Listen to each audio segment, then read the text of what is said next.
Diesel ਦੇ prices ਨੇ ਉਹ ਤੇ ਬਹੁਤ ਚੱਕੀ ਗਈ ਆ। ਐਵਰੇਜ ਜਿਹੜਾ ਯੂਐਸ ਦਾ ਜਿਹੜਾ ਡੀਜ਼ਲ ਦੀ ਪ੍ਰਾਈਸ ਆ ਪੰਪਾਂ ਦੇ ਉੱਤੇ $4.85 ਆ, ਜਿਹੜੀ ਆਲਮੋਸਟ $5 ਦੇ ਉੱਤੇ ਤੇ ਕੈਲੀਫੋਰਨੀਆ ਤੇ ਚਲੀ ਗਈ ਆ ਹਰ ਪਾਸੇ।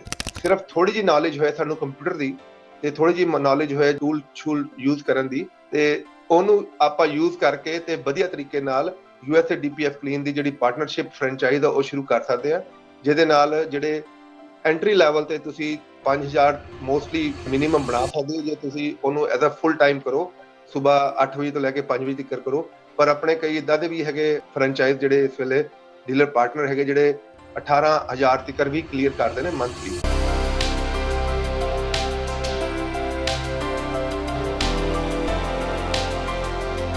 ਪੰਜਾਬੀ ਰੇਡੀਓ ਯੂਐਸਏ ਦੇਖ ਰਹੇ तमाम ਦਰਸ਼ਕਾਂ ਦਾ ਸਵਾਗਤ ਹੈ। ਮੈਂ ਹਾਂ ਅਮਨਦੀਪ ਸਿੰਘ ਝੰਡ ਤੇ ਅੱਜ ਖਾਸ ਦਿਨ ਦੇ ਵਿੱਚ ਹਫਤਾਵਾਰ ਪ੍ਰੋਗਰਾਮ ਰਹਿੰਦਾ ਹੈ ਟਰੈਕਿੰਗ ਦੇ ਰਿਲੇਟਿਡ। ਇਸ ਦੇ ਬਾਬਤ ਅਸੀਂ ਗੱਲਬਾਤ ਕਰਦੇ ਹਾਂ। ਟਰੈਕਿੰਗ ਦੇ ਰਿਲੇਟਿਡ ਮਾਰਕੀਟ ਦੇ ਵਿੱਚ ਕੀ ਕੁਝ ਚੱਲ ਰਿਹਾ ਹੈਗਾ, ਕੀ ਖਬਰਾਂ ਨਿਕਲ ਕੇ ਸਾਹਮਣੇ ਆ ਰਹੀਆਂ ਨੇ, ਜਾਂ ਲੋਡ ਦੇ ਪ੍ਰਾਈਸ ਕੀ ਕਹਿੰਦੇ ਹੈਗੇ ਨੇ, ਟਰੱਕਾਂ ਦੀ ਸਥਿਤੀ ਕੀ ਹੈਗੀ ਹੈ, ਤੇ ਖਾਸ ਕਰਕੇ ਜਦੋਂ ਹੁਣ ਇਜ਼ਰਾਈਲ, ਅਮਰੀਕਾ ਤੇ ਈਰਾਨ ਦੀ ਜੰਗ ਚੱਲ ਰਹੀ ਹੈਗੀ ਹੈ ਉਸ ਦਰਮਿਆਨ ਕੀ ਹਾਲਾਤ ਹੈਗੇ ਨੇ। ਇਹਨਾਂ तमाम ਮੁੱਦਿਆਂ ਉੱਤੇ ਗੱਲਬਾਤ ਕਰਨ ਲਈ ਮੇਰੇ ਨਾਲ ਇਸ ਪ੍ਰੋਗਰਾਮ ਦੇ ਵਿੱਚ ਮੌਜੂਦ ਹੁੰਦੇ ਨੇ USA truck sale Bakersfield, Fontana, Indiana, Sacramento ਵਾਲੇ ਸੈਯਦ ਭਾਜੀ। ਸਭ ਤੋਂ ਪਹਿਲਾਂ ਸਵਾਗਤ ਕਰਦੇ ਹਾਂ, ਫਿਰ ਗੱਲਬਾਤ ਨੂੰ ਅੱਗੇ ਤੋਰਦੇ ਹਾਂ।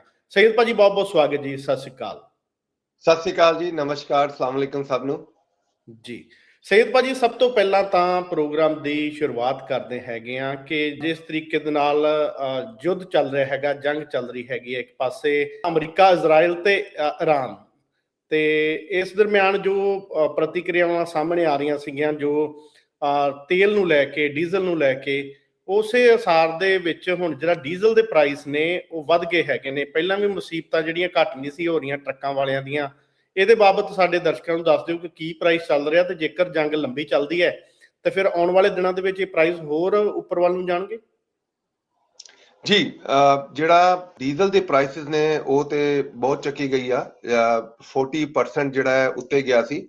ਹੁਣ ਜਦੋਂ ਆਪਣਾ ਟਰੰਪ ਜੀ ਨੇ ਹੁਣ ਜਿਹੜਾ ਲਾਸਟ ਟਾਈਮ ਉਹਨਾਂ ਨੇ ਆਪਣਾ ਬਿਆਨ ਦਿੱਤਾ ਜਿਹਦੇ ਚ ਉਹਨਾਂ ਨੇ ਕਿਹਾ ਕਿ ਅਸੀਂ ਜੰਗ ਨੂੰ ਬਹੁਤ ਜਲਦੀ ਨਿਬੇੜ ਦਾਂਗੇ, ਉਹ ਤੋਂ ਫਿਰ 9% ਜਿਹੜਾ ਡੀਜ਼ਲ ਦੀ ਪ੍ਰਾਈਸ ਥੋੜੀ ਡਾਊਨ ਆਈ ਆ, ਨਹੀਂ ਤੇ ਬਹੁਤ ਜ਼ਿਆਦਾ ਉੱਤੇ ਚਲੇ ਗਈ ਸੀ। ਪਰ ਫਿਰ ਵੀ ਬਹੁਤ ਜ਼ਿਆਦਾ ਹਾਈ ਆ ਜੇ ਆਪਾਂ ਓਵਰਆਲ ਦੇਖਿਆ ਜਾਏ ਤੇ।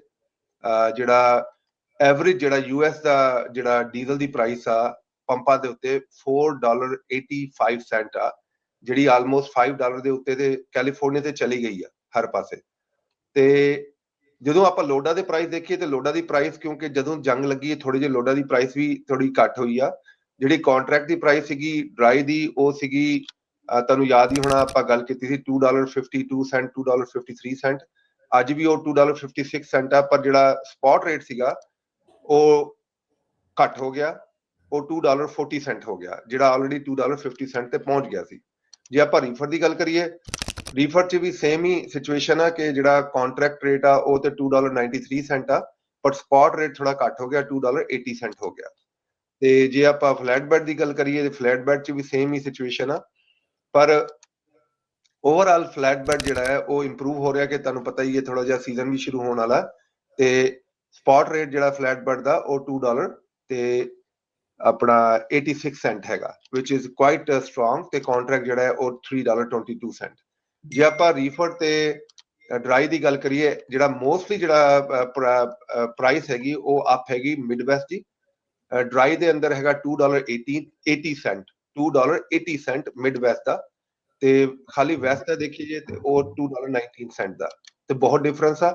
ਸੇਮ ਥਿੰਗ ਜਿਹੜਾ ਰੀਫਰ ਦੇ ਅੰਦਰ ਦੇਖੀਏ ਤੇ $3.37 ਜਿਹੜਾ ਹੈਗਾ ਉਹ ਹੈਗਾ ਮਿਡਵੈਸਟ ਦਾ, ਤੇ ਵੈਸਟ ਦਾ ਜਿਹੜਾ ਹੈਗਾ $2.71। ਤੇ ਓਵਰਆਲ ਜਿਹੜਾ ਮਾਰਕੀਟ ਸਿਚੁਏਸ਼ਨ ਆ ਉਹ ਹੈਗੀ ਕਿ ਆਫਟਰ ਜਿਹੜੇ CDL 13,000 ਦੇ ਜਿਹੜੇ ਕੈਂਸਲ ਹੋਏ ਨੇ, ਤੇ ਹੋਰ ਜਿਨ੍ਹਾਂ ਦੇ ਰਿਨਿਊ ਹੋਣੇ ਨੇ, ਜਦੋਂ ਰਿਨਿਊਅਲ ਤੇ ਆਏਗਾ ਉਹ ਕੈਂਸਲ ਉਹ ਨਹੀਂ ਕਰਨਗੇ, ਉਹਦੇ ਨਾਲ ਵੀ ਬਹੁਤ ਜ਼ਿਆਦਾ ਹੁਣ ਸ਼ਾਰਟੇਜ ਹੋ ਰਹੀ ਹੈ ਡਰਾਈਵਰਾਂ ਦੀ। ਪਰ ਇਸ ਵੇਲੇ ਦੇਖਿਆ ਜਾਏ ਤੇ ਜਿਹੜਾ ਸ਼ਿਪਰ ਦਾ ਰਿਲੇਸ਼ਨਸ਼ਿਪ ਹੈ ਉਹ ਕੰਮ ਆ ਰਿਹਾ। ਜੇ ਜਦੋਂ ਪਹਿਲਾਂ ਕੈਰੀਅਰ ਫੋਨ ਕਰਦਾ ਸੀ ਬ੍ਰੋਕਰ ਨੂੰ ਕਿ ਭਾਈ ਸਾਨੂੰ ਲੋਡ ਦੇ ਦਿਓ, ਹੁਣ ਥੋੜਾ ਜਿਹਾ ਰਿਵਰਸ ਹੋ ਗਿਆ। ਹੁਣ ਜਿਹੜਾ ਬ੍ਰੋਕਰ ਆ ਉਹ ਕੈਰੀਅਰ ਨੂੰ ਕਾਲ ਕਰਕੇ ਕਹਿੰਦਾ ਯਾਰ ਮੇਰਾ ਲੋਡ ਚੱਕ ਲਓ, ਤੇ ਮਤਲਬ ਕੈਰੀਅਰ ਕੋਲ ਆਪਸ਼ਨਾਂ ਜ਼ਿਆਦਾ ਆ ਗਈਆਂ, ਤੇ ਡਰਾਈਵਰਾਂ ਦੀ ਸ਼ਾਰਟੇਜ ਵੀ ਹੈਗੀ ਜੀ। ਜੀ ਬਿਲਕੁਲ। ਔਰ ਸ਼ੈਨ ਡੱਫੀ ਤੇ ਉਹਨਾਂ ਦੀ ਟੀਮ ਜਿਹੜੀ ਹੈ, ਜਿਸ ਤਰੀਕੇ ਦੇ ਨਾਲ ਕਹਿ ਰਹੀ ਹੈਗਾ ਕਿ ਇਸ ਇੰਡਸਟਰੀ ਨੂੰ ਕਲੀਨ ਕਰਨਾ ਹੈਗਾ, ਕਲੀਨ ਤਾਂ ਜਦੋਂ ਹੋਊਗੀ ਸਈਦ ਭਾਜੀ ਉਦੋਂ ਦੇਖੀ ਜਾਊਗੀ। ਪਰ ਅੱਜ ਦੇ ਜਿਹੜੇ ਸਿਨੇਰੀਓ ਦੀ ਗੱਲ ਕਰੀਏ, ਜੋ ਮਾਹੌਲ ਦੀ ਗੱਲ ਕਰੀਏ, ਉਹ ਬਹੁਤ ਜਿਹੜਾ ਹੈ ਨਾ ਕੋਈ ਵਧੀਆ ਨਹੀਂ ਹੈਗਾ। ਜਿਸ ਤਰੀਕੇ ਦੇ ਨਾਲ ਟਰੱਕਾਂ ਵਾਲੇ ਵੀਰਾਂ ਦੀਆਂ ਗੱਲਾਂ ਸੁਣੀਦੀਆਂ ਨੇ ਮਹਿਫਲਾਂ ਦੇ ਵਿੱਚ, ਜਾਂ ਜਿੱਤੇ ਵੀ ਸਾਨੂੰ ਟਰੱਕ ਵਾਲੇ ਵੀਰ ਮਿਲਦੇ ਨੇ ਜਾਂ ਸਾਨੂੰ ਸੁਝਾਅ ਦਿੰਦੇ ਨੇ, ਉਹ ਕੋਈ ਬਹੁਤ ਚੰਗੇ ਨਹੀਂ ਹੈਗੇ। ਇੱਕ ਪਾਸੇ ਤਾਂ ਜੰਗ ਦੇ ਚੱਲਦਿਆਂ ਡੀਜ਼ਲ ਦੇ ਪ੍ਰਾਈਸ ਮਹਿੰਗੇ ਹੋ ਗਏ, ਕਿਉਂਕਿ ਟਰੰਪ ਸਾਹਿਬ ਨੂੰ ਲੋਕਾਂ ਨੇ ਵੋਟਾਂ ਪਾਈਆਂ ਕਿ ਜਿਹੜੇ ਬਿਜ਼ਨਸ ਨੇ ਉਹ ਗਰੋ ਕਰਨਗੇ। ਪਰ ਬਿਜ਼ਨਸ ਤਾਂ ਅੱਗੇ ਨਾਲੋਂ ਵੀ ਡਾਊਨ ਹੋ ਗਏ ਮਾਰਕੀਟ ਦੇ ਵਿੱਚ, ਜਿਹਦਾ ਕਰਕੇ ਜਿਹੜੇ ਬਿਜ਼ਨਸਮੈਨ ਲੋਕ ਹੈਗੇ ਨੇ, ਜਿਹੜੇ ਕੰਮਕਾਰ ਕਰਨ ਵਾਲੇ ਲੋਕ ਨੇ, ਉਹ ਸਾਰੇ ਚਿੰਤਾ ਦੇ ਵਿੱਚ ਨੇ ਜੀ। ਮੇਰੀ ਭਾਜੀ ਇੱਕ ਫਲੀਟ ਦੇ ਭਾਜੀ ਨਾਲ ਗੱਲ ਹੋ ਰਹੀ ਸੀ, ਉਹਨਾਂ ਕੋਲ 500 ਤੋਂ ਜ਼ਿਆਦਾ ਟਰੱਕ ਨੇ। ਉਹ ਕਹਿੰਦੇ ਭਾਜੀ ਜਿਹੜਾ 500 ਟਰੱਕ ਮੇਰੇ ਹੈਗੇ ਜਿਹਦੇ ਚ ਜਿਹੜੇ ਚੱਲਦੇ ਨਹੀਂ ਚੱਲਦੇ, ਜਿਹੜੀ ਸਿਚੁਏਸ਼ਨ ਆ, ਕਹਿੰਦੇ 500 ਟਰੱਕਾਂ ਚ ਜਿਹੜੀ ਮੇਰੀ ਐਵਰੇਜ ਆ, ਇੱਕ ਟਰੱਕ ਮੈਨੂੰ $100 ਵੀ ਨਹੀਂ ਛੱਡਦਾ ਮਹੀਨੇ ਦੇ, $100 ਵੀ ਨਹੀਂ ਛੱਡ ਰਿਹਾ। ਇਹ ਸਿਚੁਏਸ਼ਨ ਆ ਡਰਾਈਵਰਾਂ ਦੀ, ਜਿਹੜੀ ਪੇ ਆ, ਬ੍ਰੇਕਡਾਊਨ ਆ, ਉਹਦੇ ਬਾਅਦ ਮਾਰਕੀਟ ਦੇ ਰੇਟ ਨੇ, ਹੋਰ ਬਹੁਤ ਸਾਰੇ ਬਥੇਰੇ ਖਰਚੇ ਨੇ। ਉਹਦੇ ਕਰਕੇ ਕਹਿੰਦਾ ਇੱਕ $100 ਮੇਰਾ ਟਰੱਕ ਨਹੀਂ ਛੱਡ ਰਿਹਾ। ਹੁਣ ਦੇਖੋ, ਹੁਣ ਇੰਨੇ ਵੱਡੇ ਵੱਡੇ ਫਲੀਟਾਂ ਦਾ ਇਹ ਸਿਚੁਏਸ਼ਨ ਆ। ਛੋਟੇ ਜਿਹੜੇ ਫਲੀਟ ਨੇ ਉਹਨਾਂ ਦੇ ਡੀਜ਼ਲ ਕਰਕੇ ਉਹਨਾਂ ਦੇ ਬਹੁਤ ਜ਼ਿਆਦਾ ਖਰਚੇ ਵੱਧ ਗਏ ਨੇ। ਜਿਹੜੇ ਛੋਟੇ ਫਲੀਟ ਨੇ, ਸਮਝੋ 1 ਤੋਂ ਲੈ ਕੇ 20 ਵਾਲੇ। ਤੇ ਪਰ ਗੱਲ ਉਹੀ ਹੈ ਕਿ ਸਾਰਾ ਜਿਹੜਾ ਹੈਗਾ ਸਮਾਂ ਇੱਕ ਚ ਨਹੀਂ ਰਹਿੰਦਾ, ਚੀਜ਼ਾਂ ਚੇਂਜ ਹੁੰਦੀਆਂ ਨੇ। ਜੇ ਆਪਾਂ ਪਹਿਲਾਂ ਵੀ ਸਰਵਾਈਵ ਕਰ ਗਏ, ਹੁਣ ਵੀ ਸਰਵਾਈਵ ਕਰ ਜਾਣਾ। ਤੁਸੀਂ ਉਹਨਾਂ ਦਾ ਸੋਚੋ ਜਿਨ੍ਹਾਂ ਕੋਲ ਲਾਇਸੈਂਸ ਨਹੀਂ ਹੈਗੇ। ਬਹੁਤ ਜੀ ਸਾਰੇ ਆਪਣੇ ਮਿੱਤਰ ਨੇ ਜਿਹੜੇ USA DPF ਕਲੀਨ ਦੀ ਜਿਨ੍ਹਾਂ ਨੇ ਫਰੈਂਚਾਈਜ਼ੀਜ਼ ਲਈਆਂ, ਉਹਨਾਂ ਕੋਲ ਲਾਇਸੈਂਸ ਸੀਗੇ, ਹੁਣ ਲਾਇਸੈਂਸ ਨਹੀਂ ਹੈਗੇ। ਤੇ ਜਾਂ ਉਹਨਾਂ ਨੇ ਉਬਰ ਚਲਾਣੀ, ਜਾਂ ਕੋਈ ਹੋਰ ਕੰਮ ਕਰਨਾ, ਜਾਂ ਉਹਨਾਂ ਨੇ USA DPF ਕਲੀਨ ਦਾ ਕੋਈ ਫਰੈਂਚਾਈਜ਼ ਲੈ ਲਈ ਸਾਡੇ ਤੋਂ, ਜਿਹੜਾ ਆਪਾਂ ਡੀਲਰ ਪਾਰਟਨਰਸ਼ਿਪ ਲੈ ਲਈ। ਤੇ ਇਦਾਂ ਕਰਕੇ ਦੇਖੋ ਆਪਣਾ ਗੁਜ਼ਾਰਾ ਕਰਨਾ। ਹੁਣ ਅੱਗੇ ਕੰਮ ਜਿਹੜਾ ਚੱਲੇਗਾ, ਹੁਣ ਜੰਗ ਵੀ ਖਤਮ ਹੋਣੀ ਹੈ, ਕਦੀ ਨਾ ਕਦੀ ਜੰਗ ਵੀ ਖਤਮ ਹੋਣੀ ਹੈ। ਉਹਦੇ ਬਾਅਦ ਡੀਜ਼ਲ ਦੀ ਪ੍ਰਾਈਸਿਸ ਵੀ ਠੀਕ ਆਣੀ ਆ। ਫਿਰ ਥੋੜਾ ਜਿਹਾ ਤੁਹਾਨੂੰ ਪਤਾ ਹੈ ਲਾਅ ਲੂ ਜਿਹੜਾ ਹੈਗਾ ਉਹ ਵੀ ਥੋੜਾ ਰਿਫਾਈਨ ਹੋਏਗਾ। ਤੇ ਫॉर ਟਾਈਮ ਬੀਇੰਗ ਜਿਹੜਾ ਉਹ ਆਪਾਂ ਟਾਈਮ ਕਿਸੇ ਨਾ ਕਿਸੇ ਤਰੀਕੇ ਨਾਲ ਆਪਣੇ ਆਪ ਨੂੰ ਐਡਜਸਟ ਕਰ ਲਈਏ, ਤੇ ਆਪਣੇ ਮਾਈਂਡ ਨੂੰ ਇਹ ਸਮਝਾ ਲਈਏ ਕਿ ਆਪਾਂ ਇਹਨਾਂ ਦੇ ਕਾਨੂੰਨ ਦੇ ਨਾਲ ਚੱਲਣਾ। ਜਿਹੜਾ ਵੀ ਕਾਨੂੰਨ ਹੈਗਾ ਉਹਦੇ ਨਾਲ ਹੀ ਅਸੀਂ ਚੱਲਣਾ। ਇਹ ਨਹੀਂ ਹੋ ਸਕਦਾ ਕਿ ਕਾਨੂੰਨ ਦੇ ਅਗੇਂਸਟ ਜਾਈਏ। ਜਾਂ ਛੋਟੀ ਜਿਹੀ ਇੱਕ ਮੈਂ ਤੁਹਾਨੂੰ ਐਗਜ਼ਾਮਪਲ ਦਿੰਦਾ। ਅੱਜ ਕੱਲ ਜਿਹੜੇ DOT ਨੰਬਰ ਤੇ MCM ਨੰਬਰ ਤੇ ਬਹੁਤ ਜ਼ਿਆਦਾ ਸਖਤਾਈ ਹੋ ਰਹੀ। ਉਹਨਾਂ ਨੇ AI ਵੀ ਇੰਟਰੋਡਿਊਸ ਕਰਾ ਦਿੱਤਾ, ਜਿਹੜਾ ਚੈੱਕ ਕਰਦਾ ਹੈ ਕਿ ਭਈ ਇੱਕ ਐਡਰੈਸ ਤੋਂ ਇੱਕ ਐਡਰੈਸ 'ਚ ਇੱਕ ਤੋਂ ਜ਼ਿਆਦਾ ਜਿਹੜੇ MC ਜਾਂ DOT ਜਾਂ ਜਿਹੜੇ ਨੇ ਰਜਿਸਟਰਡ ਨਾ ਹੋਣ। ਜੇ ਰਜਿਸਟਰ ਹੋਣ ਤੇ ਉਹਨਾਂ ਨੂੰ ਇਕੱਠਾ ਕਰਕੇ ਉਹਨਾਂ ਨੂੰ ਉਹ ਚੈੱਕ ਕਰਦਾ। ਉਹਦੇ ਬਾਅਦ ਉਹ ਇਹ ਵੀ ਚੈੱਕ ਕਰਦਾ ਸਿਸਟਮ ਕਿ ਇੱਕ DOT ਜਿਹੜਾ ਹੈ ਉਹ ਕਿਹਦੇ ਕਿਹਦੇ ਲੋਡ ਚੱਕ ਰਿਹਾ। ਜੇ ਇੱਕ ਦੋ ਕੰਪਨੀਆਂ ਵਾਸਤੇ ਲੋਡ ਚੈੱਕ ਕਰ ਰਿਹਾ ਹੈ ਐਜ਼ ਅ ਓਨਰ ਆਪਰੇਟਰ, ਉਹ ਹੋਰ ਗੱਲ ਆ। ਜੇ ਉਹ ਮਤਲਬ 3000 4000 ਕੰਪਨੀਆਂ ਵਾਸਤੇ ਲੋਡ ਚੱਕ ਰਿਹਾ ਤੇ ਉਹਨੂੰ ਵੀ ਉਹ ਚੈੱਕ ਕਰ ਰਹੇ ਨੇ। ਇਸ ਤਰ੍ਹਾਂ ਬਹੁਤ ਸਾਰੀ ਚੀਜ਼ਾਂ ਇਦਾਂ ਦੀ ਨੇ ਜਿਹੜੇ ਉਹ ਬੇਸਿਕਲੀ AI ਲਾ ਕੇ ਉਹਨੂੰ ਚੈੱਕ ਕਰ ਰਹੇ ਨੇ। ਤੇ ਇਹਦੇ ਚ ਜੇ ਮੈਂ ਤੁਹਾਨੂੰ ਆਪਣੀ ਮਾਈਂਡ ਦੀ ਗੱਲ ਦੱਸਾਂ ਤੇ ਠੀਕ ਆ, ਸਖਤਾਈ ਹੈਗੀ, ਪਰ ਬੈਡ ਕਰੈਕਟਰ ਜਿਹੜੇ ਨੇ ਉਹ ਬਾਹਰ ਨਿਕਲ ਜਾਣੇ। ਜੇ ਫੇਅਰ ਗੇਮ ਹੋਏਗੀ, ਤੁਸੀਂ ਮੈਂ ਉਦਾਂ ਹੀ ਪਲੇ ਕਰਾਂਗੇ ਜਿਹੜਾ ਪਲੇ ਕਰਨਾ ਚਾਹੀਦਾ, ਤੇ ਐਂਡ ਆਫ ਦਾ ਡੇ ਇੱਕ ਇਕੁਅਲ ਗਰਾਊਂਡ ਹੋਏਗਾ। ਇਸ ਵੇਲੇ ਜਿਹੜਾ ਪਹਿਲਾਂ ਆਪਾਂ ਦੇਖ ਰਹੇ ਸੀ, ਇਕੁਅਲ ਗਰਾਊਂਡ ਨਹੀਂ ਸੀਗਾ। ਲੋਕੀ ਚੋਰੀ ਵੀ ਕਰੀ ਜਾਂਦੇ ਸੀ, ਧੱਕਾ ਵੀ ਕਰੀ ਜਾਂਦੇ ਸੀ, ਡਰਾਈਵਰਾਂ ਨਾਲ ਵੀ ਧੱਕਾ ਕਰੇ। ਮੇਰੇ ਕੋਲ ਇੰਨੇ ਮੁੰਡਿਆਂ ਨੇ ਟਰੱਕ ਲਏ, ਕਹਿੰਦੇ ਭਾਜੀ ਆਪਾਂ ਟਰੱਕ ਲੈਣ ਦੀ ਸਿਰਫ ਇੱਕ ਰੀਜ਼ਨ ਆ, ਸਾਨੂੰ 2 ਵੀਕ ਕੰਮ ਕਰਾ ਲੈਂਦੇ, ਉਹਦੇ ਬਾਅਦ ਸਾਨੂੰ ਪੇ ਨਹੀਂ ਕਰਦੇ। ਇਦਾਂ ਦੀ ਹੌਰੀਬਲ ਸਟੋਰੀਆਂ ਸੀਗੀਆਂ ਸਾਡੀ ਕਮਿਊਨਿਟੀ 'ਚ। ਸਾਡੀ ਕਮਿਊਨਿਟੀ ਤੇ ਚਲੋ ਇੱਕ ਬਹੁਤ ਰਿਫਾਈਨ ਆ। ਹੋਰ ਕਮਿਊਨਿਟੀ ਦੀ ਮੈਂ ਤੁਹਾਨੂੰ ਗੱਲ ਦੱਸਾਂ, ਤੁਸੀਂ ਸੋਚ ਨਹੀਂ ਸਕਦੇ। ਕਈ ਇਦਾਂ ਦੇ ਡਰਾਈਵਰ ਸੀ ਜਿਨ੍ਹਾਂ ਨੂੰ ਇੰਗਲਿਸ਼ ਨਹੀਂ ਬੋਲਣੀ ਆਉਂਦੀ ਸੀ, ਤੇ ਉਹਨਾਂ ਨੂੰ ਇਹ ਵੀ ਪਤਾ ਸੀ ਉਹਨਾਂ ਦਾ ਪੇ ਚੈੱਕ ਕੀ ਹੁੰਦਾ। ਇੱਕ ਪਹਿਲਾਂ ਵੀ ਤੁਹਾਨੂੰ ਗੱਲ ਦੱਸੀ ਸੀ, ਇੱਕ ਕੁੜੀ ਦੀ ਇੰਟਰਵਿਊ ਮੈਂ ਦੇਖਿਆ, ਕਹਿੰਦੀ ਮੈਂ ਟਰੱਕ 'ਚ ਹੀ ਰਹਿੰਦੀ ਆ ਤੇ ਮੇਰੇ ਕੋਲ ਇੰਨੇ ਪੈਸੇ ਨਹੀਂ ਕਿ ਮੈਂ ਰੋਟੀ ਖਾ ਲਾਂ। ਯਾਨੀ ਵੀਕ 'ਚ ਉਹਦਾ ਟੋਟਲ ਜਿਹੜਾ ਗ੍ਰੋਸ ਚੈੱਕ ਸੀਗਾ ਵੀਕ ਦਾ, ਉਹ 400 ਕੁਝ ਡਾਲਰ ਸੀਗਾ। ਹੁਣ ਦੱਸੋ 400 ਕੁਝ ਡਾਲਰ ਦੇ ਵੀਕ ਨਾਲ ਤੁਸੀਂ ਰੋਟੀ ਨਹੀਂ ਖਾ ਸਕਦੇ 4 ਦਿਨ ਦੀ। ਜੇ ਤੁਸੀਂ ਬ੍ਰੇਕ ਡਾਊਨ ਕਰ ਲਓ, ਤੁਸੀਂ ਕਿੱਧਰ ਆਪਣੇ ਹੋਰ ਚੀਜ਼ਾਂ ਠੀਕ ਕਰਨੀਆਂ ਤੇ ਘਰ ਦੀ ਫੈਮਿਲੀ ਨੂੰ ਚਲਾਉਣਾ। ਇਹ ਚੀਜ਼ਾਂ ਜਿਹੜੀਆਂ ਰਿਫਾਈਨ ਹੋਣਗੀਆਂ ਤਾਂ ਡੈਫੀਨਿਟਲੀ ਇਹ ਬਿਹਤਰੀ ਹੋਏਗੀ। ਜੇ ਆਪਣਾ ਹੁਣ ਕੁਆਲੀਫਾਈ ਕਰਦੇ ਆਪਾਂ, ਤਾਂ ਆਪਾਂ ਨੂੰ ਚਾਹੀਦਾ ਕਿ 100% ਕਾਨੂੰਨ ਦੇ ਨਾਲ ਚੱਲੀਏ। ਜੇ ਸਾਨੂੰ ਲੱਗਦਾ ਕਿ ਅਸੀਂ ਕੁਆਲੀਫਾਈ ਨਹੀਂ ਕਰਦੇ, ਸਾਡੀ 'ਚ ਕੋਈ ਗਲਤੀ ਆ, ਉਹਨੂੰ ਠੀਕ ਕਰੀਏ। ਜੇ ਆਪਣਾ ਲਾਇਸੈਂਸ ਨਹੀਂ ਹੈਗਾ ਤਾਂ ਕੋਈ ਗੱਲ ਨਹੀਂ, ਆਪਾਂ ਫॉर ਦਾ ਟਾਈਮ ਬੀਇੰਗ ਕੋਈ ਹੋਰ ਕੰਮ ਕਰ ਲਈਏ ਤੇ ਆਪਣੇ ਆਪ ਨੂੰ ਰੈਡੀ ਕਰੀਏ। ਜਿਵੇਂ ਕਿਸੇ ਹੋਰ ਪ੍ਰੋਫੈਸ਼ਨ ਵਾਸਤੇ ਰਿਕੁਆਇਰਮੈਂਟ ਹੁੰਦੀ ਹੈ, ਜਿਵੇਂ ਡਾਕਟਰ ਦਾ ਪ੍ਰੋਫੈਸ਼ਨ ਹੈ, ਇੰਜੀਨੀਅਰ ਦਾ ਪ੍ਰੋਫੈਸ਼ਨ ਹੈ, ਪੇਂਟਰ ਦਾ ਪ੍ਰੋਫੈਸ਼ਨ ਹੈ, ਕਿਸੇ ਵੀ ਪ੍ਰੋਫੈਸ਼ਨ ਵਿੱਚ ਤੁਹਾਨੂੰ ਤਿਆਰੀ ਕਰਨੀ ਹੁੰਦੀ ਹੈ, ਪੜ੍ਹਨਾ ਹੁੰਦਾ, ਉਹਦੀ ਇਨਫੋਰਮੇਸ਼ਨ ਲੈਣੀ ਹੁੰਦੀ ਆ। ਆਪਣੇ ਕੋਲ ਟਾਈਮ ਹੈਗਾ, ਆਪਾਂ ਇੰਗਲਿਸ਼ ਸਿੱਖੀਏ, ਆਪਣੀ ਇੰਗਲਿਸ਼ ਨੂੰ ਇੰਪਰੂਵ ਕਰੀਏ, ਕਿਉਂਕਿ ਬਿਨਾਂ ਇੰਗਲਿਸ਼ ਦੇ ਤੇ ਕੰਮ ਹੋ ਨਹੀਂ ਸਕਦਾ। ਹੁਣ ਉਹਨਾਂ ਨੇ ਬਹੁਤ ਜ਼ਿਆਦਾ ਸਖਤਾਈ ਕਰ ਲਈ ਆ, ਤੇ ਜੇ ਬਿਨਾਂ ਇੰਗਲਿਸ਼ ਵਾਲਾ ਡਰਾਈਵਰ ਫੜ ਜਾਂਦਾ ਤੇ ਉਹਦੀ ਕੰਪਨੀ ਨੂੰ ਵੀ ਇਫੈਕਟ ਹੋਏਗਾ, ਖਾਲੀ ਡਰਾਈਵਰ ਨੂੰ ਇਫੈਕਟ ਨਹੀਂ ਹੋਏਗਾ। ਤੇ ਇਹ ਚੀਜ਼ਾਂ ਸਾਹਮਣੇ ਰੱਖ ਕੇ ਆਪਾਂ ਆਪਣੇ ਆਪ ਨੂੰ ਇੰਪਰੂਵ ਕਰ ਲਈਏ ਜੀ। ਜੀ, ਤੇ ਸਈਦ ਭਾਜੀ, ਡੀਪੀਐਫ ਦਾ ਤੁਸੀਂ ਜ਼ਿਕਰ ਕੀਤਾ ਸੀਗਾ, ਫਰੈਂਚਾਈਜ਼ੀ ਦਾ, ਤੇ ਜੇਕਰ ਕੋਈ ਇੱਥੇ ਕੋਈ ਨੌਜਵਾਨ ਕੋਈ ਕੰਮ ਕਰਨਾ ਚਾਹੁੰਦਾ ਤੁਹਾਡੇ ਨਾਲ, ਤੇ ਕੀ ਪ੍ਰੋਸੈਸ ਰਹਿੰਦਾ ਤੇ ਕਿਹੜੀ ਕਿਹੜੀ ਜਗ੍ਹਾ ਤੇ ਤੁਸੀਂ ਦੇ ਸਕਦੇ ਹੋ ਫਰੈਂਚਾਈਜ਼ੀ, ਸਾਡੇ ਦਰਸ਼ਕਾਂ ਨੂੰ ਜੇਕਰ ਦੱਸ ਸਕੋ।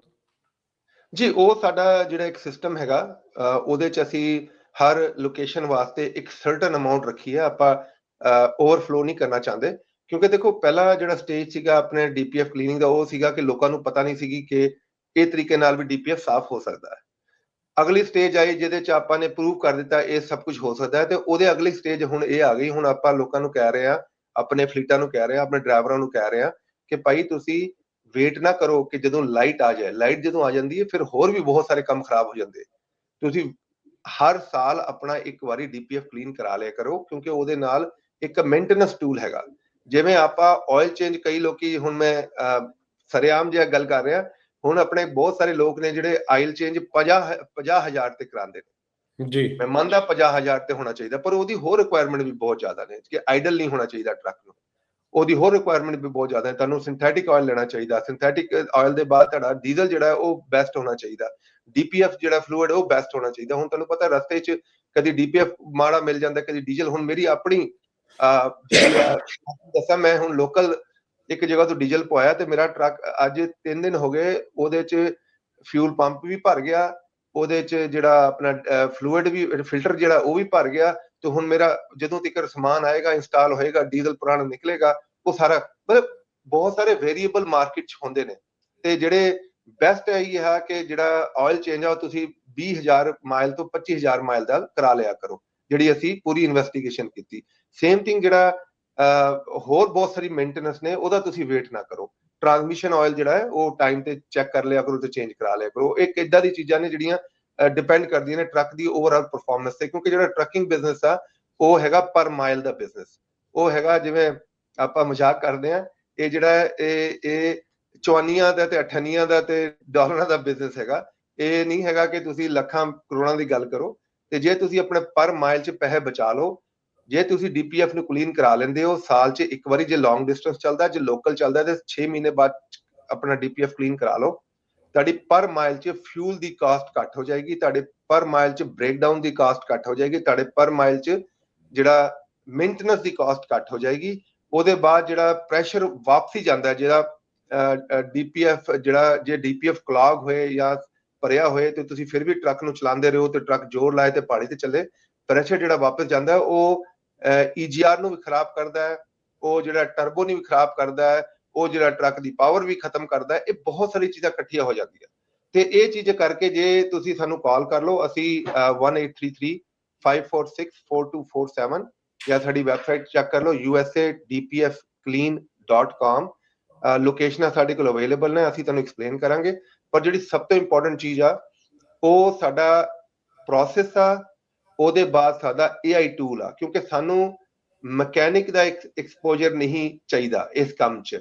ਇਹ ਜਿਹੜਾ ਸਾਡੇ ਕੋਲ ਇੱਕ ਬਾਬਾ ਜੀ ਬੈਠੇ ਨੇ ਜਿਹੜੇ ਜਿਹਨੂੰ AI ਕਹਿੰਦੇ ਨੇ, ਉਹ ਟੂਲ ਸਾਡੇ ਕੋਲ ਇਨ ਹਾਊਸ ਹੈਗਾ, ਜਿਹੜਾ ਸਾਨੂੰ ਦੱਸਦਾ ਸਟੈਪ ਬਾਈ ਸਟੈਪ ਪ੍ਰੋਸੈਸ ਕਿ ਭਾਈ ਟਰੱਕ ਦੀ ਸਿਚੁਏਸ਼ਨ ਕੀ ਆ, ਟਰੱਕ ਦਾ ਹੈਲਥ ਚੈੱਕ ਕਰਦੇ ਆ, ਟਰੱਕ ਦੇ ਅੰਦਰ ਡੀਪੀਐਫ ਰਿਲੇਟਡ ਕੀ ਕੋਡ ਨੇ, ਟਰੱਕ ਤੋਂ ਡੀਪੀਐਫ ਕਲੀਨ ਕਰਕੇ ਸਾਨੂੰ ਨੈਕਸਟ ਰਿਪੋਰਟਿੰਗ ਕੀ ਹੋਏਗੀ, ਜਿਹੜਾ ਆਪਾਂ ਕਸਟਮਰ ਨੂੰ ਦੱਸਾਂਗੇ।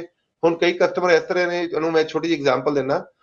ਸੈਕਰਾਮੈਂਟੋ ਲੋਕੇਸ਼ਨ ਤੇ ਭਾਜੀ ਆਏ, ਇੱਕ ਉਹਨਾਂ ਨੇ ਟਰੱਕ ਕਲੀਨ ਕਰਾਇਆ, ਉਹਦੇ ਵੀਕ ਬਾਅਦ ਉਹਨਾਂ ਨੇ ਸਾਨੂੰ ਕਾਲ ਕੀਤਾ, ਜੀ ਮੇਰਾ ਬਾਰ-ਬਾਰ ਰੀਜਨ ਲੱਗ ਰਿਹਾ ਹੈ। ਅਸੀਂ ਕੋਈ ਚੱਕਰ ਨਹੀਂ, ਤੁਸੀਂ ਲਿਆਓ ਟਰੱਕ ਚੈੱਕ ਕਰਦੇ ਆ। ਅਸੀਂ ਟਰੱਕ ਚੈੱਕ ਕੀਤਾ ਤੇ ਸਾਨੂੰ ਪਤਾ ਲੱਗਿਆ ਟਰੱਕ ਬਲੋ ਮਾਰਦਾ, ਮਤਲਬ ਟਰੱਕ ਦਾ ਇੰਜਨ ਵੀਕ ਹੈਗਾ।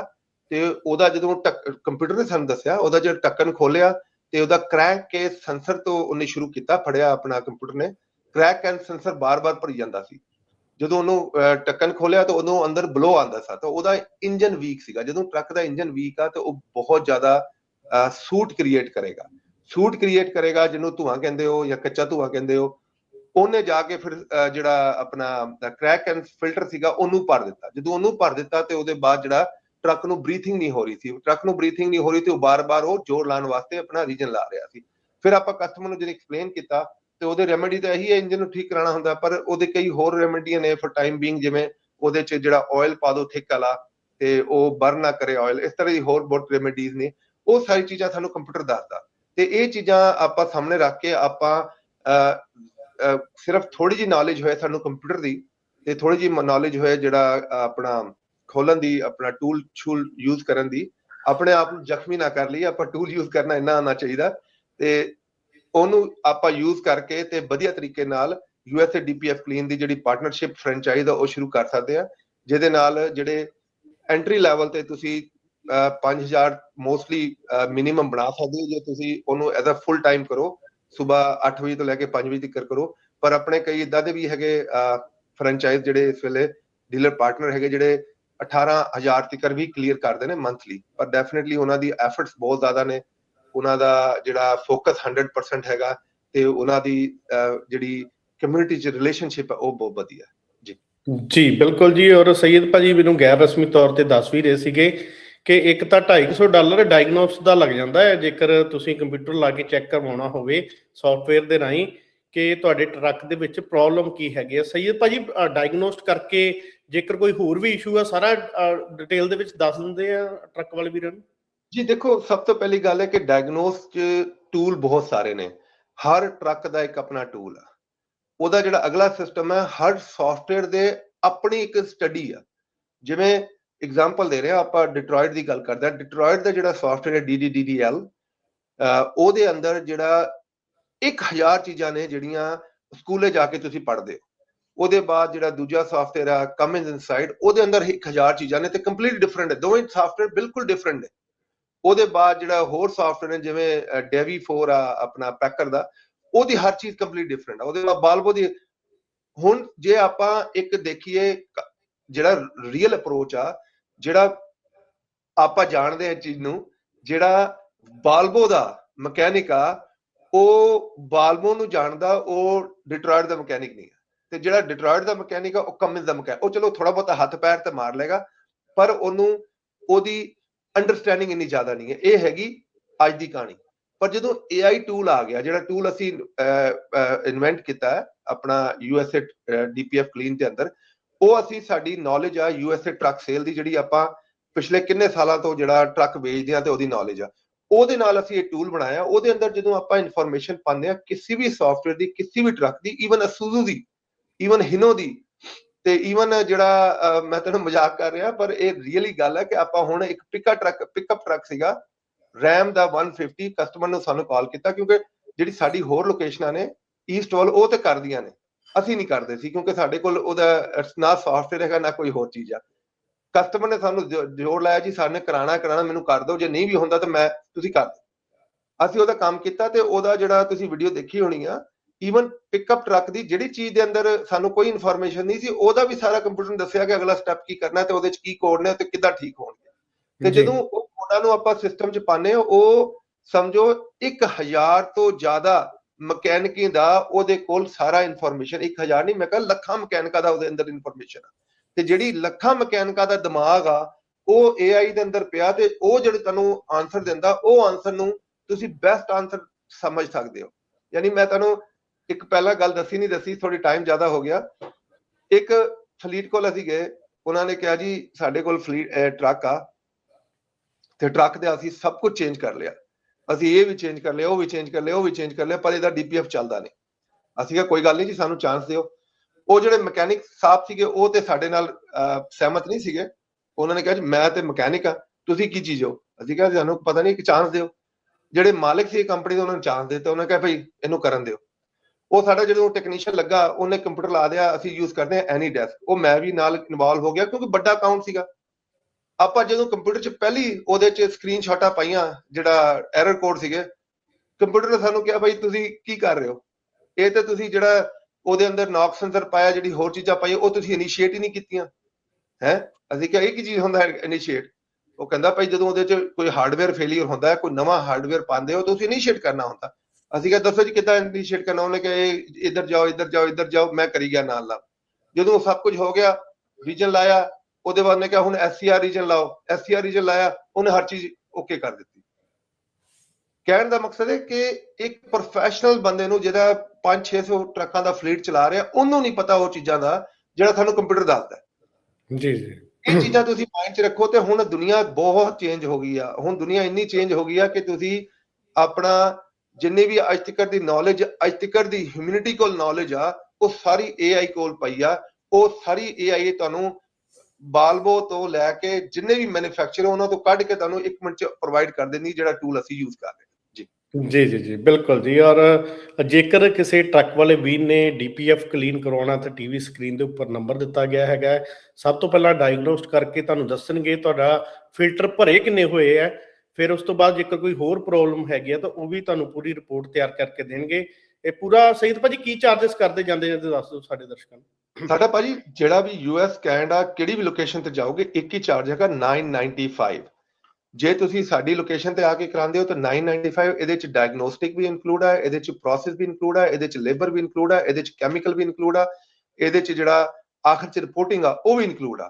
ਤੇ ਉਹਦੇ ਬਾਅਦ ਅਸੀਂ 1 ਮਹੀਨੇ ਦੀ 1 ਮੰਥ ਦੀ ਗਾਰੰਟੀ ਦਿੰਨੇ ਆ ਵਰਕਮੈਨਸ਼ਿਪ ਦਾ। ਜਿਹੜਾ ਅਸੀਂ ਕੰਮ ਕੀਤਾ ਉਹਦੀ 1 ਮਹੀਨੇ ਦੀ ਗਾਰੰਟੀ ਆ। ਜੇ ਤੁਹਾਨੂੰ ਕੋਈ ਹੋਰ ਵੀ ਡਾਊਨ ਦਾ ਰੋਡ ਤੁਹਾਨੂੰ ਕੋਈ ਕੁਐਸਚਨ ਆਂਦਾ DPF ਰਿਲੇਟਡ, ਤੁਸੀਂ ਤੁਹਾਨੂੰ 24/7 ਸਾਨੂੰ ਕਾਲ ਕਰ ਸਕਦੇ ਹੋ ਸਾਡੀ ਹੈਲਪਲਾਈਨ 'ਚ। ਤੇ ਸਾਡੇ ਕੋਲ ਇਹ ਆਪਸ਼ਨ ਵੀ ਅਵੇਲੇਬਲ ਹੈ, ਜੇ ਤੁਸੀਂ ਐਗਜ਼ਾਮਪਲ ਦੇ ਰਹੇ ਆ ਬੇਕਰਫੀਲਡ ਤੋਂ ਤੁਸੀਂ ਟਰੱਕ ਠੀਕ ਕਰਾਇਆ ਤੇ ਤੁਸੀਂ ਚਲੇ ਗਏ ਫੌਂਟੇਨਾ ਜਾਂ ਤੁਸੀਂ ਚਲੇ ਗਏ ਇੰਡੀਅਨਾਪੋਲਿਸ, ਜੇ ਤੁਸੀਂ ਚਾਹੁੰਦੇ ਹੋ ਕਿ ਅਸੀਂ ਤੁਹਾਨੂੰ ਦੁਬਾਰਾ ਡਾਇਗਨੋਸ ਕਰ ਦਈਏ ਜੋ ਪ੍ਰੋਬਲਮ ਆ ਰਹੀ ਹੈ, ਤਾਂ ਤੁਸੀਂ ਉਹਦੀ ਲੋਕੇਸ਼ਨ 'ਚ ਵੀ ਡਾਇਗਨੋਸ ਕਰ ਦੇਗਾ, ਉਹਦੇ ਵੀ ਕੋਈ ਐਡੀਸ਼ਨਲ ਚਾਰਜ ਨਹੀਂ ਹੋਣਗੇ। ਹਾਂ ਜੀ, ਜੇ ਅਸੀਂ ਆਊਟਸਾਈਡ ਜਾ ਕੇ ਤੁਹਾਡੇ ਟਰੱਕ ਨੂੰ ਚੈੱਕ ਕਰਨਾ, ਤੁਹਾਡਾ ਫਲੀਟ ਹੈਗਾ, ਉਹਦੇ ਸਾਡੇ ਐਕਸਟਰਾ ਚਾਰਜ ਹੁੰਦੇ ਨੇ, ਕਿਉਂਕਿ ਸਾਡਾ ਆਉਣ ਜਾਣ ਦਾ ਖਰਚਾ ਹੁੰਦਾ ਹੈ, ਮਕੈਨਿਕ ਦਾ, ਟੈਕਨੀਸ਼ੀਅਨ ਦਾ, ਉਹਦੇ ਐਕਸਟਰਾ ਚਾਰਜ ਹੁੰਦੇ ਨੇ। ਅਦਰਵਾਈਜ਼ ਬਾਈ ਅਪਾਇੰਟਮੈਂਟ ਤੁਸੀਂ ਸਾਡੇ ਕੋਲ ਆਓ। ਈਵਨ ਸਾਡਾ ਜਿਹੜਾ ਹੈਲਥ ਚੈੱਕ ਕਰਨ ਦਾ ਉਹਦੇ ਵੀ ਐਕਸਟਰਾ ਪੈਸੇ ਨਹੀਂ ਲੈਂਦੇ। ਤੁਸੀਂ ਟਰੱਕ ਲੈ ਕੇ ਆਓ, ਅਸੀਂ ਚੈੱਕ ਕਰਕੇ ਤੁਹਾਨੂੰ ਦੱਸ ਦਾਂਗੇ ਕਿੰਨਾ ਐਸ਼ ਲੈਵਲ ਹੈ, ਕਿੰਨਾ ਸੂਟ ਲੈਵਲ ਹੈ, ਉਹਦੇ ਤੁਹਾਨੂੰ ਕੋਈ ਐਕਸਟਰਾ ਪੈਸੇ ਨਹੀਂ ਚਾਰਜ ਕਰਾਂਗੇ। ਉਹਦੇ ਬਾਅਦ ਜੇ ਤੁਸੀਂ ਗੋ ਥਰੂ ਕਰਨਾ ਤੇ ਕੋਈ ਗੱਲ ਨਹੀਂ, ਅਸੀਂ ਤੁਹਾਨੂੰ ਪੈਸੇ ਚਾਰਜ ਕਰਕੇ ਤੁਹਾਡਾ ਕਲੀਨ ਅਪ ਕਰ ਦਾਂਗੇ, ਜਿਹਦੇ 'ਚ ਪੂਰਾ ਕੰਬਸਸ਼ਨ ਸਿਸਟਮ ਕਲੀਨ ਅਪ ਹੋਏਗਾ। HHO ਪ੍ਰੋਸੈਸ ਜਿਹੜਾ ਹੈ ਉਹ ਕੰਬਸਸ਼ਨ ਸਿਸਟਮ, ਉਹਦੇ ਬਾਅਦ ਤੁਹਾਡਾ ਜਿਹੜਾ EGR, ਤੇ ਉਹਦੇ ਬਾਅਦ ਜਿਹੜਾ ਹੁੰਦਾ ਸਾਡਾ ਟਰਬੋ ਕਲੀਨ ਹੁੰਦਾ, ਤੇ ਕੈਮੀਕਲ ਸਿਸਟਮ ਜਿਹੜਾ DOC, DPF, ਤੇ ਉਹਦੇ ਬਾਅਦ ਜਿਹੜਾ SCR ਤੇ ਹੋਜ਼ਸ ਤੇ ਸੈਂਸਰ, ਉਹ ਸਾਰੀ ਚੀਜ਼ਾਂ ਕਲੀਨ ਕਰਦੇ ਨੇ। ਜੀ ਬਿਲਕੁਲ ਜੀ। ਔਰ ਜੇਕਰ ਤੁਸੀਂ ਵੀ ਟਰੱਕਾਂ ਦੀ ਡੈਫ ਕਲੀਨਿੰਗ ਕਰਵਾਉਣਾ ਚਾਹੁੰਦੇ ਹੋ, TV ਸਕਰੀਨ ਤੇ ਨੰਬਰ ਦਿੱਤਾ ਹੋਇਆ। ਬਾਕੀ ਟਰੱਕ ਤਾਂ ਵਧੀਆ ਵੇਚਦੇ ਹੈਗੇ ਨੇ, ਜੇਕਰ ਟਰੱਕ ਤੁਸੀਂ ਖਰੀਦਣਾ ਚਾਹੁੰਦੇ ਹੋ ਤਾਂ ਵੀ ਦੋਨੋਂ ਨੰਬਰ TV ਸਕਰੀਨ ਤੇ ਦਿੱਤੇ ਹੋਏ ਨੇ। ਤੁਸੀਂ ਸੈਯਦ ਭਾਜੀ ਦੇ ਨਾਲ ਜਿਹੜਾ ਡਾਇਰੈਕਟ ਰਾਬਤਾ ਹੈ ਉਹ ਕਾਇਮ ਕਰ ਸਕਦੇ ਹੋ। ਸੈਯਦ ਭਾਜੀ ਬਹੁਤ ਬਹੁਤ ਸ਼ੁਕਰੀਆ ਜੀ, ਤੁਸੀਂ ਇਹ ਵਿਚਾਰਾ ਸਾਡੇ ਦਰਸ਼ਕਾਂ ਨਾਲ ਸਾਂਝੇ ਕੀਤੇ। ਬਹੁਤ ਬਹੁਤ ਧੰਨਵਾਦ ਜੀ, thank you so much. Thank you ਭਾਜੀ, ਸਤਿ ਸ਼੍ਰੀ ਅਕਾਲ, ਨਮਸਕਾਰ ਤੇ ਅਸਲਾਮ ਵਾਲੇਕੁਮ।